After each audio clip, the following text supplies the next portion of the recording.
Good afternoon students. जैसा कि आज का हमारा जो विषय रहेगा, जो आपके पाठ्यक्रम में कविता नंबर 10 आओ मिलकर बचाए, निर्मला पुतुल जी के द्वारा रचित ये कविता है। इस कविता का जो व्याख्या है, ये बड़े भांति पूर्वक हम इससे परिचित हो चुके हैं। इसकी व्याख्या से आज जो हम करेंगे, इसमें जो अभ्यास के प्रश्नोत्तर दिए गए हैं, जो आंतरिक प्रश्नोत्तर है और जो लघुत्तर प्रश्नोत्तर है, ये सभी आज इस कविता से करेंगे। तो सर्वप्रथम माटी का रंग प्रयोग करते हुए किस बात की ओर संकेत किया गया है? माटी का रंग प्रयोग करते समय निर्मला जी ने संतालक क्षेत्र में रहने वाले जो आदिवासी है, आदिवासियों के जीवन को बचाने और उनके अस्तित्व की पहचान को बनाए रखने की ओर संकेत किया है। निर्मला जी यही चाहती है कि संपूर्ण मानव जाति को प्रयास करना चाहिए ताकि आज होने वाला प्रकृति का जो विनाश है, वो रुक सके और हमारे वन क्षेत्र सुरक्षित रह सके। वनों में रहने वाले जो संथाल क्षेत्र के आदिवासी है, आदिवासी समाज के लोगों की पहचान ये जीवित रह सके। उनके चेहरों पर झलकता हुआ संथाल क्षेत्र की मिट्टी का जो रंग है, वो सदैव बरकरार बना रहे, सदैव रहे, सदैव बना रहे। इस तरह से आप इस प्रश्न के उत्तर में ये बातें आप लिख सकते हो इस प्रश्न के उत्तर में। तो दूसरा है, भाषा में झारखंडीपन से क्या अभिप्राय है? भाषा में झारखंडीपन से अभिप्राय यही है कि भाषा में आज झारखंड प्रदेश के क्षेत्रीय प्रभाव से है और क्षेत्रीय आधार पर भाषा का स्वरूप बदलता रहता है। भाषा में क्षेत्रीयता के गुण अपने आप में शामिल होते जाते हैं और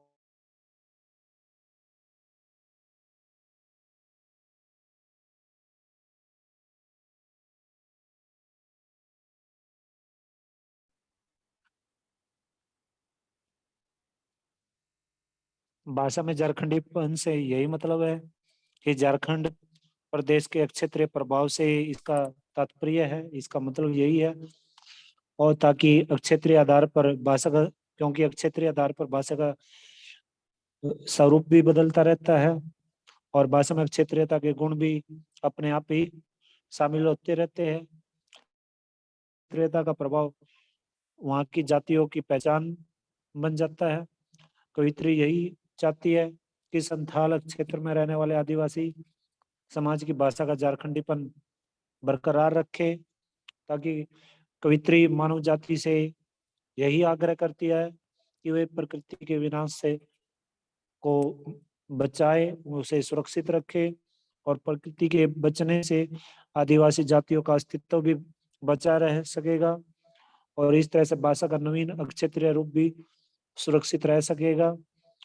और कवित्री क्षेत्रीय भाषा और जातियों के अस्तित्व को बचाने की कोशिश करने का वहाँ के निवासियों से, उन आदिवासियों से आग्रह करती है। ठीक है। तो तीसरा देखिएगा, दिल के बोलेपन के साथ साथ अक्खड़पन और जुझारूपन को भी बचाने की आवश्यकता पर क्यों बल दिया गया है? दिल का बोलापन मानव को छल कपट से दूर रहकर प्रेम और भाईचारे का जीवन जीने की एक तरह से प्रेरणा देता है। जो स्वभाव का अक्खड़पन और जुझारूपन काम को पूरी लगन और मेहनत से एकाग्रचित होकर करने की ताकत प्रदान करता है। निर्मला जी भी यही चाहती है कि संथाल क्षेत्र में रहने वाले आदिवासी समाज के बोलेपन को बचाने के प्रयत्न करें और उनमें जो अक्खड़पन और जुझारूपन है वो उनका मिट न पाए। यही गुण उनके लक्ष्य प्राप्ति में सहायता करेगा। ठीक है। तो आगे है, प्रस्तुत कविता आदिवासी समाज की किन बुराइयों की ओर संकेत करती है?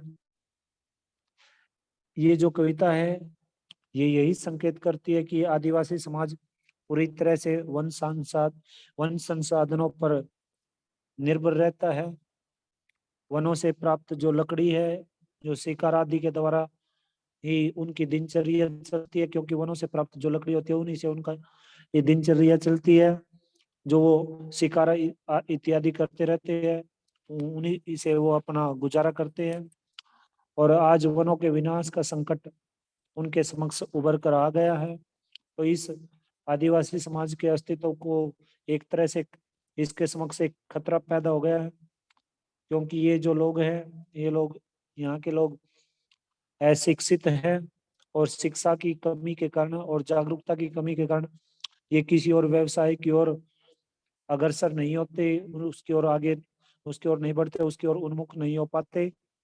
इस तरह से ये जो खतरा है, विस्थापन का जो खतरा है, विस्थापन का खतरा पैदा होते ही ये अपना जो उत्साह है, ये अपने उत्साह को छोड़ देते हैं। इनके अंदर का जो उत्साह है, साहस है, वो बिल्कुल ही खत्म हो जाता है। इनके भीतर की उमंग जोश की आग जो है, वो एक तरह से बिल्कुल ठंडी पड़ जाती है। और इनके गीत और होठों की हंसी भी बिल्कुल ही दिखाई नहीं देती, और न दिखाई देती, न सुनाई देती है। और इस प्रकार से अज्ञान के कारण ये अभी तक तीर, धनुष, कुल्हाड़ी जैसे प्राचीन साधनों के द्वारा ही अपना शिकार करते आए हैं। और ये सब पहलू इस जाति के नकारात्मक पक्ष की ओर संकेत करते हैं। आगे 5वां देखिएगा। इस दौर में भी बचाने को बहुत कुछ बचा है, से क्या अभिप्राय है? कवित्री का तात्पर्य यही है कि आज मानो प्राकृतिक वन संपदा का विनाश कर रहा है, जिससे जंगलों में रहने वाले वनों पर आश्रित आदिवासी जो समाज है, आदिवासी समाज के समक्ष ये समस्या पैदा हो गई है कि वो अपना जीवन किस प्रकार से व्यतीत करे।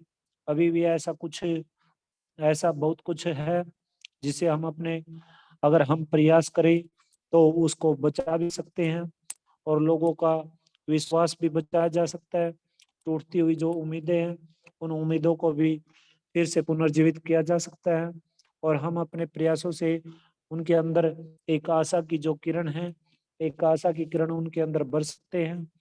और इस तरह से लोगों के जो टूटते हुए सपने, धूल में मिलते हुए जो सपने हैं, उन सपनों को भी फिर से हम पुनर्जीवित कर सकते हैं। इस तरह से विश्वास और उम्मीद के बल पर हम उनके सपनों को पूरा वो पूरा कर सकते हैं। वो भी अपने विश्वास, अगर वो अपने अंदर विश्वास और उम्मीद बरकरार रखते हैं, तो इस प्रकार से वो भी अपने सपनों को पूरा कर सकते हैं। और पहले हो चुके विनाश की भरपाई भी संभव हो सकती है, अगर अब भी ये जो विश्वास है और ये जो उम्मीद है, ये उनके अंदर बरकरार रह सके तो। ठीक है। तो इसलिए कवित्री ने यही कहा है कि अभी भी बहुत कुछ बाकी है जिसे बचाया जा सकता है। ठीक है, इसका कहने का मतलब यही है, इस पंक्ति के कहने का मतलब यही है। आगे चलिए, इस पंक्ति के माध्यम से ये मतलब निकलता है। आगे है, निम्नलिखित पंक्तियों के काव्य सौंदर्य को उद्घाटित कीजिए। ठंडी होती दिनचर्या में जीवन की गर्माहट, है थोड़ा सा विश्वास, थोड़ी सी उम्मीद, थोड़े से सपने, आओ मिलकर बचाएं। अगर भाव सौंदर्य की बात करें, कि ठंडी होती दिनचर्या में जीवन की गर्माहट, अगर इसके भाव सौंदर्य की बात करें तो कवित्री ने यहाँ पर अपनी चिंता प्रकट की है। कि वो चिंता क्या है कवित्री की, कि वनों के विनाश के कारण के समक्ष आदिवासी समाज के समक्ष एक समस्या आ गई, होना पड़ रहा है, क्योंकि वो वनों पर आश्रित उनकी दिनचर्या अब एक तरह से ठंडी पड़ गई है।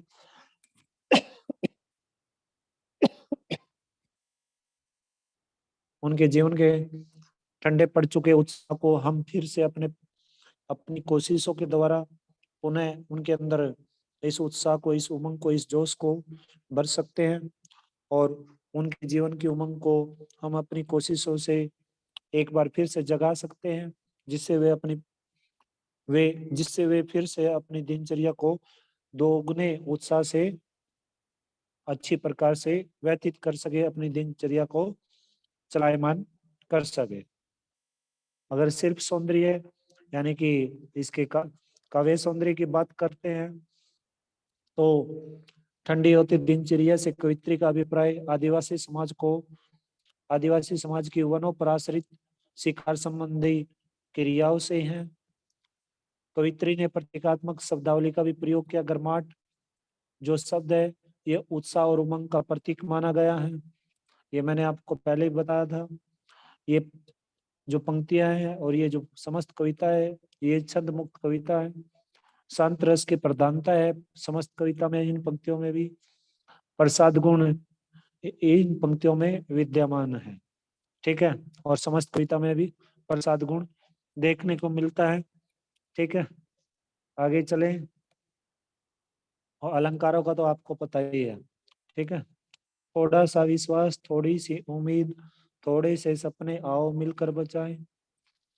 अगर भाव सौंदर्य की बात करते हैं तो कवित्री यही चाहती है कि अपने प्रयासों से लोगों के विश्वास और आशाओं को जीवित रखें, जीवित रखने की कोशिश करें, और ताकि आज प्रत्येक व्यक्ति के प्रति अविश्वास का वातावरण धीरे धीरे बनता जा रहा है। हर व्यक्ति इस संदेह के घेरे से देखा जाता है। उसका विश्वास एक तरह से धूल में मिल चुका है। उसकी उम्मीद और उसके सपने धीरे धीरे टूटते जा रहे हैं। कवित्री मानव जाति से यही आग्रह करती है कि चलो मिलकर हम एकत्रित होकर ये प्रयास करें, एकत्रित होकर या मिलजुल कर हम समन्वित एक मिला जुला रूप है या हमें एक मिले जुले रूप में एक प्रयास करना चाहिए, ताकि और वो प्रयास कैसा हो ताकि उनके अंदर उत्साह पैदा कर सके। उनके जो टूटता हुआ विश्वास है, उनकी जो धूल में मिलती हुई जो उम्मीदें हैं, टूटते हुए उनके सपने हैं, इन सपनों को बचाया जा सके, बचाने की हम कोशिश करें या बचाया जा सके। अगर बात शिल्प सौंदर्य की करें यानी काव्य सौंदर्य की करते हैं तो सबसे पहले आज के अविश्वास भरे वातावरण की ओर संकेत किया निर्मला जी ने। अनुप्रास अलंकार का तो आपको पता ही है, अनुप्रास अलंकार की तो पहचान आपको पता है। और इसमें साज से इसे उपमा अलंकार की प्रधानता हो जाती है। फिर ये समस्त जो कविता है ये छंद मुक्त कविता और शांत रस विद्यमान है और प्रसाद गुण की विद्यमान है। और इस तरह से खड़ी बोली के अनुसार अगर सहज सरल भाषाली का भी कवित्री ने प्रयोग किया है। अब बात चलती है हमारी बस्तियों को शहर की किस आबो हवा से बचाने की आवश्यकता है। सातवां देखिएगा, बस्तियों को शहरी प्रदूषण से बचाने की आवश्यकता है, क्योंकि शहरों में जनसंख्या को बसाने के लिए लगातार जो वनों हैं, इस वन संपदा को काटा जा रहा है। इसको नष्ट करके उनके स्थान पर बड़ी बड़ी इमारतें बनाई जा रही हैं। शहरों में प्रदूषण के कारण शुद्ध वायु की कमी होती जा रही है और इस तरह से प्राकृतिक संपदा के विनाश और प्रदूषण की सारी प्रवृत्ति अब जंगलों और उनमें बसी बस्तियों तक पहुंचने लगी है।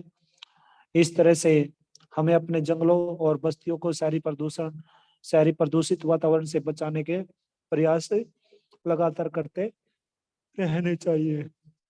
आगे है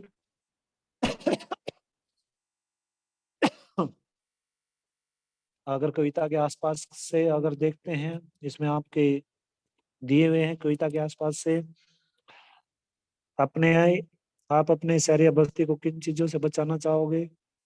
अगर इसमें हम अपनी राय दें तो हम अपने शहर और बस्ती को बढ़ते हुए प्रदूषण और प्राकृतिक संपदा के विनाश से अवश्य बचाने की कोशिश करेंगे, क्योंकि पर्यावरण हमारे और हमारे शहर के लिए एक कवच की भांति काम करता है।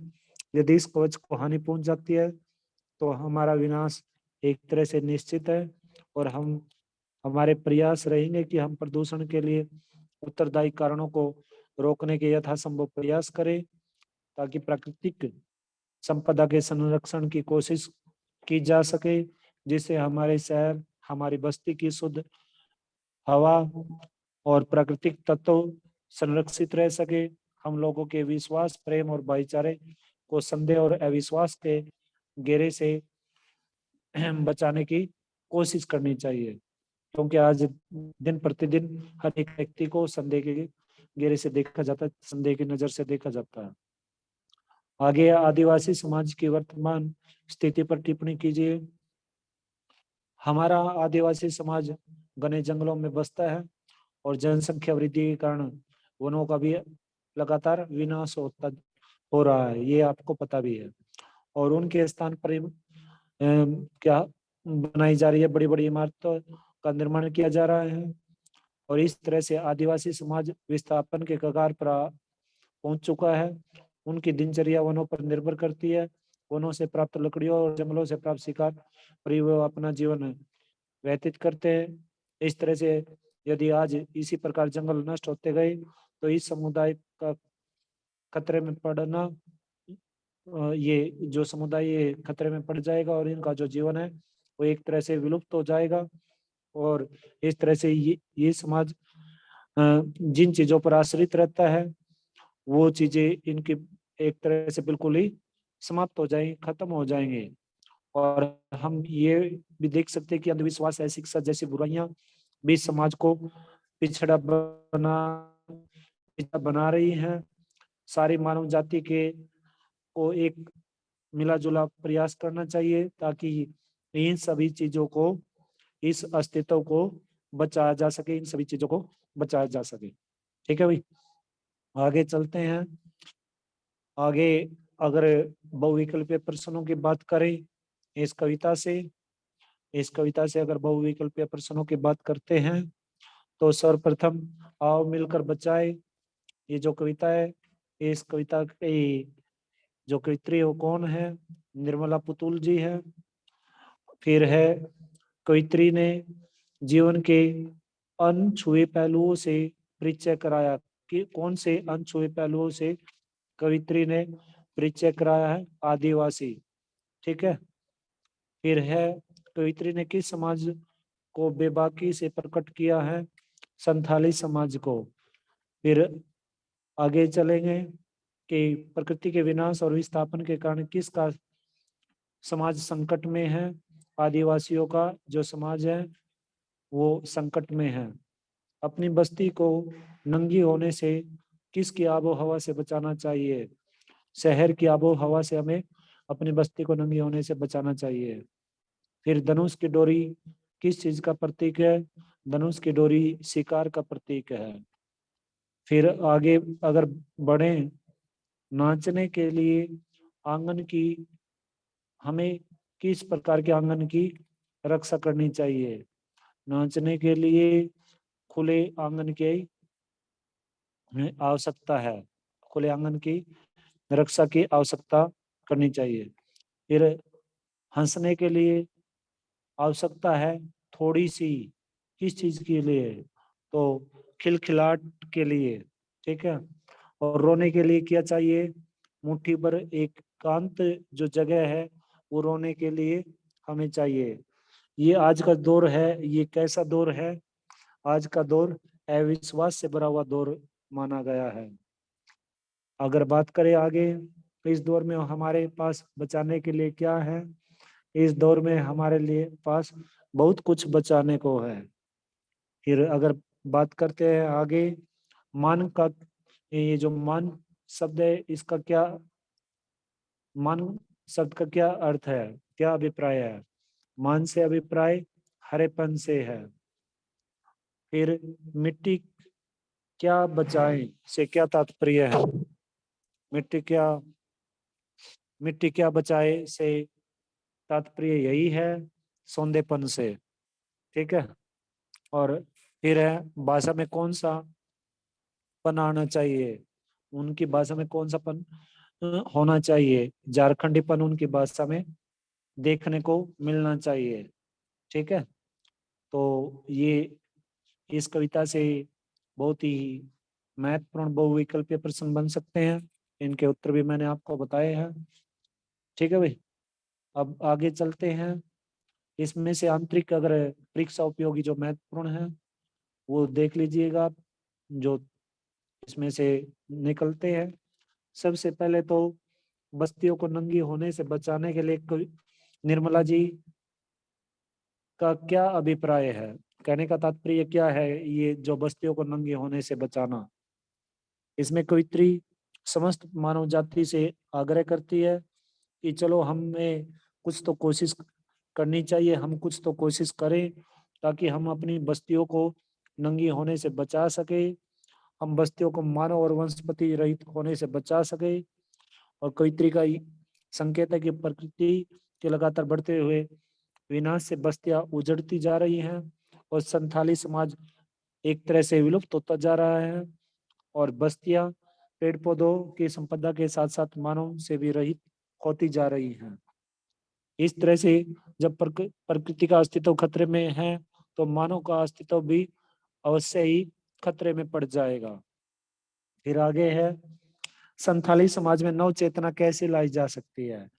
संथाली समाज में फैली हुई जो बुराइयां हैं, बुराइयों की ओर संकेत करते निर्मला जी ने बुराइयों की ओर संकेत किया है और निर्मला जी ने उनसे आग्रह किया कि चलो हम सबको एक प्रयास करना चाहिए ताकि अपनी बस्ती को अशिक्षा और ये जो बुराइयां हैं इन बुराइयों के नशे में डूबने से बचा सके।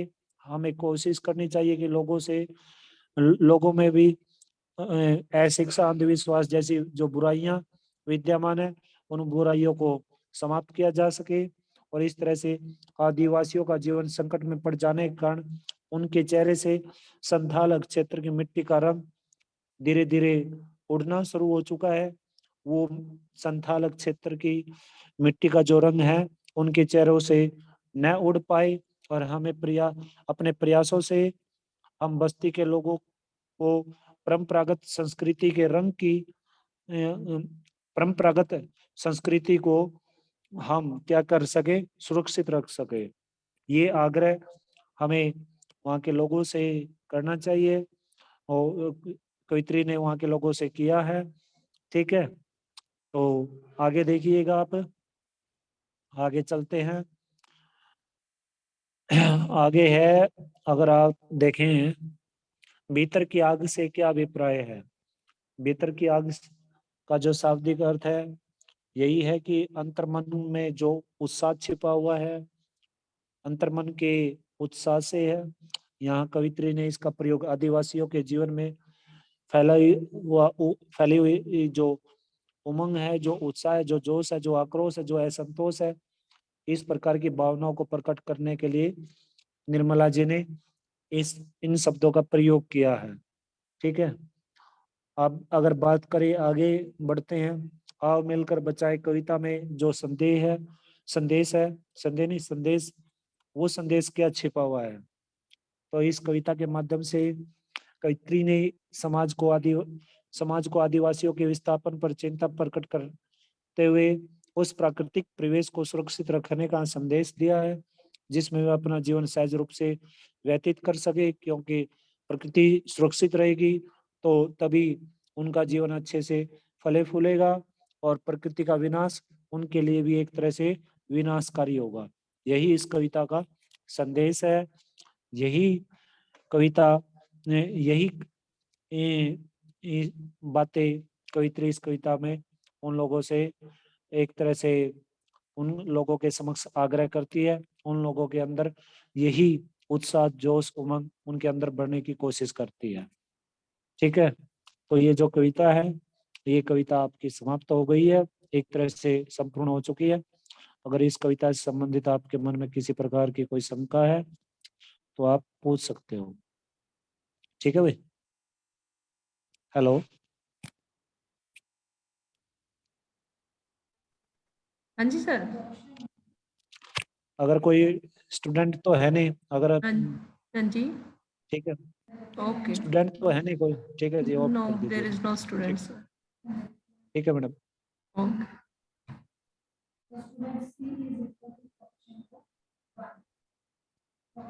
where C is equal to